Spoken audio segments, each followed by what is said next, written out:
जो प्रूफ देखने को आए हैं उस प्रूफ के एविडेंस के आधार पे तो यही कह सकते हैं कि उसके अंदर मंदिर है। हमारे देश में कलाम को पूछा जाएगा, कसाब को नहीं पूछा जाएगा। मूर्तियाँ निकली हैं, जो चीज़ वहाँ पे प्रूफ मिले हैं तो उसी के अनुसार होगा। अगर मंदिर के प्रूफ है तो मंदिर होगा। बिजली पानी माफ थी मगर दिल्ली दारू पी के साफ है। आखिर मंदिर मस्जिद पर कब तक होगी राजनीति? क्या और मुद्दा नहीं है सरकार के पास बात करने के लिए? नमस्कार, मैं हूं अपूर्वा चौधरी और आप देख रहे हैं द न्यूज़ 15। हर दिन ज्ञान व्यापी मस्जिद पर ये जो बार बार सर्वेस किए जा रहे हैं लगातार, क्या ये राजनीति का मुद्दा बन गया है? क्या ज्ञान व्यापी मस्जिद जो है वहाँ सच में मंदिर था? ज्ञान व्यापी मस्जिद जो है आजकल बहुत ज़्यादा गरमाया हुआ मुद्दा है। इसको किस तरीके से देख रहे हैं? बार बार मूर्तियों का मिलना किस तरीके से देख रहे हैं? देखिए, प्राचीन काल की जो मूर्तियां मिल रही हैं वो तो शिवलिंग मिल रहे हैं, तो इसमें तो कोई झुटला नहीं सकता। जो सुप्रीम कोर्ट का ऑर्डर था कि उसका सर्वे होना था, सर्वे में आ रहा है। मस्जिद मंदिर की बात हम क्या कर रहे हैं? वो जो पब्लिक है, पब्लिक तो हल चाहती है ना मंदिर हो मस्जिद हो। मंदिर का तथ्य तो मंदिर बनना चाहिए, मस्जिद तो मस्जिद है। अब शिवलिंग वहाँ पे मिला है, हमने तो नहीं लगाया, हिंदुओं ने तो जाकर नहीं रखा। 3 दिन से वहाँ पर सर्वे चल रहा था, वीडियोग्राफिंग हो रही थी और सुप्रीम कोर्ट का ऑर्डर है और सुप्रीम कोर्ट को फैसला करना है क्या करना क्या नहीं।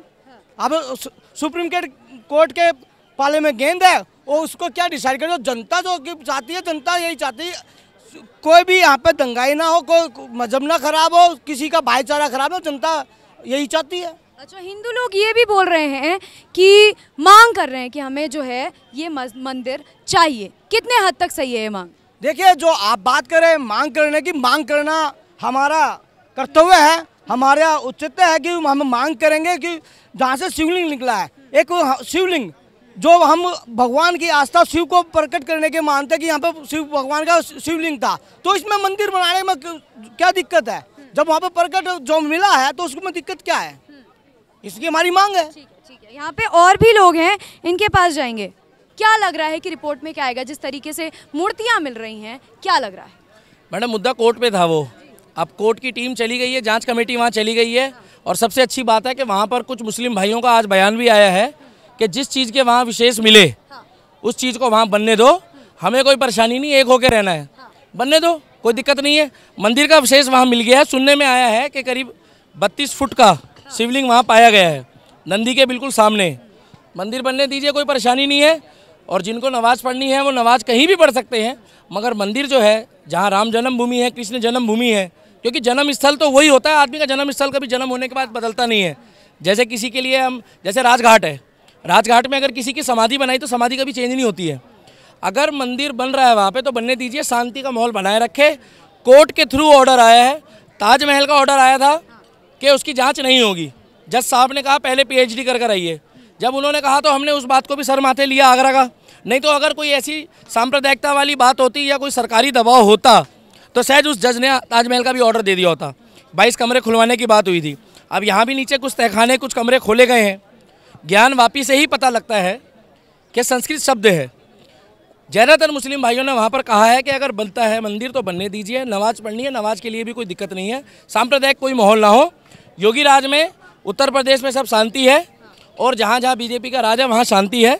कुछ राज्यों में अशांति है, वो अभी चिंतन शिविर कर रहे हैं। जैसे कि राजस्थान। अब आप राजस्थान में तो मत कह दीजिएगा कि BJP करा रही है वहाँ पे, कहने को विपक्ष कह रही है। खुद कह रहे हैं राहुल गांधी जी कि हमारे कुछ नेता जो है वो डिप्रेशन में है। मैं उनको बताना चाहूँगा डिप्रेशन में वो इसलिए है कि राष्ट्रीय अध्यक्ष जो है वो खुद मिमिक्री मास्टर है। मैं मिमिक्री करता हूँ। एक बात कर राहुल गांधी जी की। मैडम, आपको भी अच्छा लगता है बार बार पप्पू सुनने में? मुझे ऐसा लगता है कि आपको भी अच्छा लगता है। राहुल गांधी जी बोला तो लोग समझ गए। उनको लोग सिर्फ इसलिए सुनते हैं कि अपने बच्चों को भी दिखाया जाता है कि बच्चों देखो, ऐसे भी विपक्ष में नेता होते हैं तो मोदी जी जीतते हैं। मैं चाहता हूं जब तक वो इस दुनिया में है वो विपक्ष में बैठे, क्योंकि उनका विपक्ष में होना इतना ज़रूरी है, इतना ज़रूरी है जितना ज़रूरी केजरीवाल जी के सामने कुमार विश्वास जी का है। वो कहते हैं मैंने काम किया है और वो ये कहते हैं कि कहाँ किया, मैं भी तेरे साथ हुआ करता था।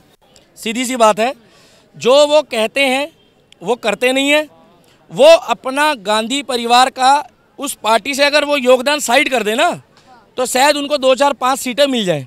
जब तक वो अपनी पार्टी का योगदान साइड नहीं करेंगे, क्योंकि 3 जने ही अध्यक्ष बनते हैं, एक परिवार से एक व्यक्ति को टिकट मिलेगी, खुद बोल रहे हैं।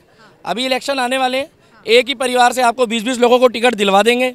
या तो नाम के आगे गांधी होना चाहिए और या फिर नाम के आगे सिब्बल होना चाहिए। सिब्बल हो या गांधी हो, टिकट उसी को मिलेगी उनके यहाँ।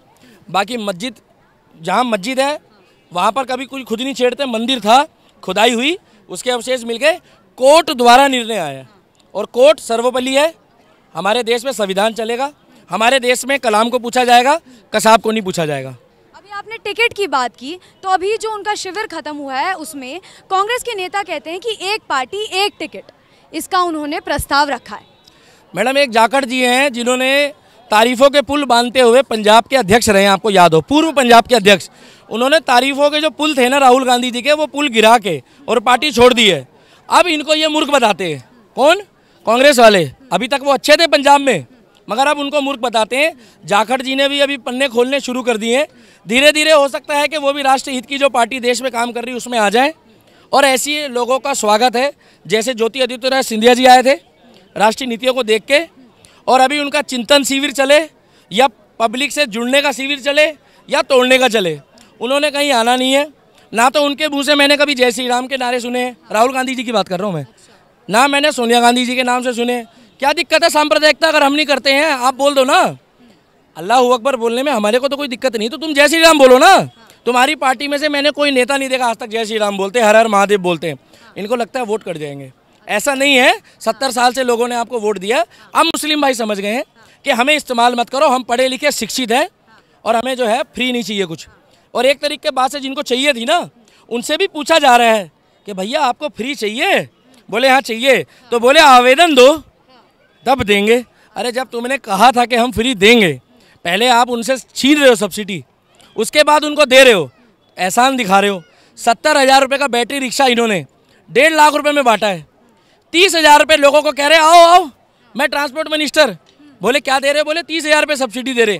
तुमने 70 का रिक्शा तो पहले 1.5 लाख का दे दिया, अब 30,000 रुपये दे के उसको क्यों तुम नीचा क्यों दिखा रहे हो? 70 की चीज़ 80 की बेचोगे ना, इतनी महंगाई हो गई है। तुम्हारे राज्य में 1.5 लाख रुपये का रिक्शा बिक गया।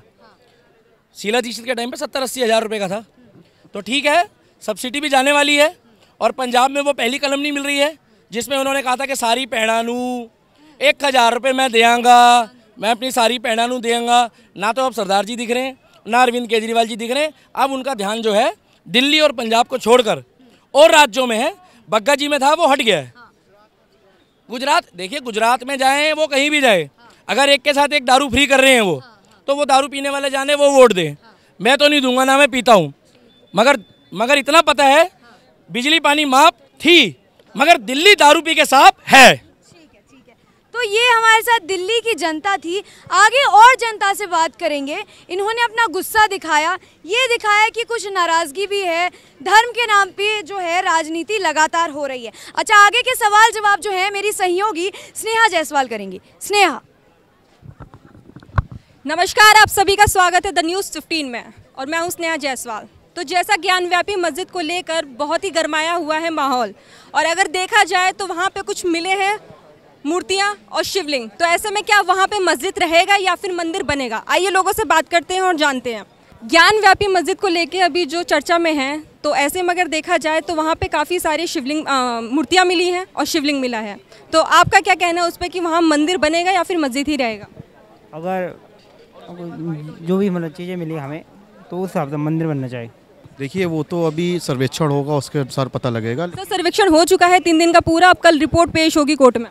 मेरे हिसाब से तो अभी मंदिर ही वहाँ पे बनना चाहिए, क्योंकि देखिए क्या है कि हमारा जो हिंदुस्तान है उसका जो इतिहास रहा है, आप देखेंगे मुग़ल तो बाद में आए, पहले तो हमारे यहाँ देखा जाए तो मतलब कि हिंदू ही धर्म था, है ना। तो उसके अनुसार अगर ये चीज़ें हो रही हैं तो कोई गलत नहीं है, ये होनी चाहिए, इसमें किसी कोई आपत्ति नहीं। आपने राम मंदिर का भी देखा था, वहाँ पे मुसलमानों ने भी उसका मतलब कि सहयोग दिया, ठीक है, और हिंदुओं ने भी सहयोग दिया। अल्टीमेटली वहाँ क्या राम मंदिर बन रहा है, तो कोई वो नहीं है उसमें। जिस हिसाब से जो मतलब कि सरकार के अनुसार जो होगा, गवर्नमेंट की पॉलिसी के अकॉर्डिंग जो भी होगा, तो वो चीज़ होनी है वहाँ पे, ठीक है। जो सच है वो सामने आएगा ही आएगा, ये आप मान के चलिए। तो आपको क्या लगता है कि कोर्ट क्या फैसला सुनाने वाली है? अब ये तो कोर्ट के, वैसे तो देखा जाए अगर उसमें ये चीज़ निकली है कि वहाँ पे मूर्तियाँ हैं, ठीक है। और मतलब कि जो सर्वे के अनुसार जो भी वहाँ पे निकला हुआ है तो उसके अनुसार कोर्ट देगा जवाब। मैं तो पिछली बात को लेके कहूँगा, राम मंदिर को लेके, कि भाई राम मंदिर में वो चीज़, वो मतलब कि प्रूफ मिले गवर्नमेंट को। सुप्रीम कोर्ट ने अपना जवाब दिया, सब ने उसको माना, ठीक है। कुछ लोगों ने नहीं माना तो ना माने, लेकिन जो है वो है, ठीक है। इसी तरह से इसमें भी यही है, अगर वहाँ पे मूर्तियाँ निकली हैं, जो चीज़ वहाँ पे प्रूफ मिले हैं तो उसी के अनुसार होगा। अगर मंदिर के प्रूफ है तो मंदिर होगा, मस्जिद के मंदिर, लेकिन मुझे जो लगता है वहाँ मंदिर के ही प्रूफ होंगे। जो प्रूफ देखने को आए हैं उस प्रूफ के एविडेंस के आधार पे तो यही कह सकते हैं कि उसके अंदर मंदिर है। और जो शिवलिंग के प्रूफ मिले हैं, और एज एन लॉ मैं बात करूं तो जो एविडेंस मंदिर को प्रूफ साबित करते हैं, तो ज्ञानवापी एक पुराना मंदिर था, तो इस मंदिर को कोर्ट के माध्यम से वापस स्थापित करना चाहिए, ये मेरा मानना है। तो मतलब जैसे वहाँ पे इतने सालों से मस्जिद बना हुआ है, तो आपको क्या लगता है कि मुस्लिम समुदाय जो हैं वो बनने देंगे वहाँ पे मंदिर? इसको कोर्ट के माध्यम से सॉल्व करना चाहिए। जस्ट बिकॉज अपने पहले देखा था बाबरी मस्जिद में भी, जैसे राम मंदिर का फैसला आया तो सब ने उसको एक्सेप्ट किया और किसी प्रकार की कोई भी घटना नहीं हुई। तो अगर कोर्ट के थ्रू ये डिसीज़न होता है तो मेरा मानना है सबको एक्सेप्ट करना चाहिए। और जो पुरातन काल में मंदिर था तो वो मंदिर वापस स्थापित होना चाहिए, क्योंकि अगर पुराने प्राचीन काल का देखा जाए तो वहाँ एक मंदिर ही था, जो एविडेंस वहाँ से आए हैं जो कि 400 साल पुराने हैं। तो अब मेरा ये मानना है कि कोर्ट के थ्रू जो डिसीजन आए वो सबको एक्सेप्ट करना चाहिए। तो लोगों को अब इंतजार है कोर्ट के फैसले का, क्या ज्ञानव्यापी मस्जिद में मस्जिद रहेगा या फिर वो मंदिर बनेगा। बाकी देखते रहिए आप द न्यूज़ 15। मैं स्नेहा, कैमरामैन गोविंद के साथ द न्यूज़ 15।